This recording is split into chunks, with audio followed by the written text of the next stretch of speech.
Bonjour et bienvenue à une autre section du module 21, l'assurance emploi pour moi et mes employés. Nous sommes maintenant à la quatrième présentation qui s'intitule Type de prestation.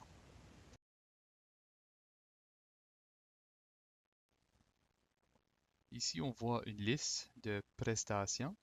La première étant la prestation régulière, ensuite la prestation de maternité et parentale, la prestation de maladie, la prestation de compassion. Ensuite, la cinquième, la prestation spéciale de l'assurance emploi pour les parents d'enfants gravement malades. Et en dernier lieu, la prestation de pêcheurs.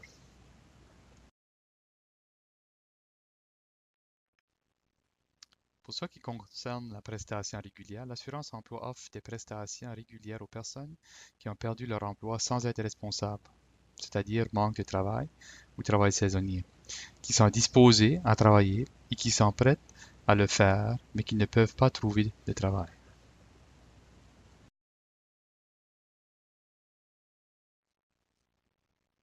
Pour la prestation de maternité et parentale, l'assurance emploi verse des prestations de maternité et parentale aux femmes enceintes ou qui viennent d'accoucher, ainsi qu'aux parents qui adoptent un enfant ou prennent soin d'un nouveau-né.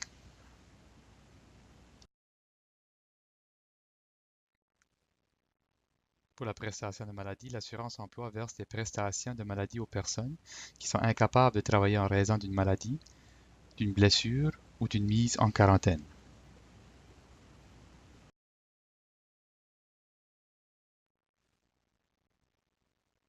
La prestation de compassion, l'assurance emploi offre des prestations de compassion aux personnes qui doivent s'absenter temporairement de leur travail pour fournir des soins ou offrir du soutien à un membre de leur famille souffrant d'une maladie grave qui risque de causer son décès.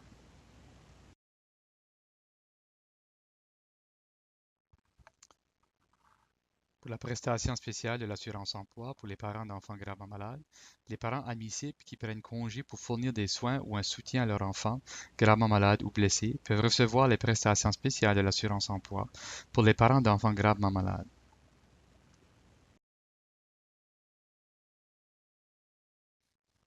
Et en dernier lieu, les prestations de pêcheurs. L'assurance emploi verse des prestations aux pêcheurs admissibles ayant le statut de travailleur autonome et cherchant activement un emploi.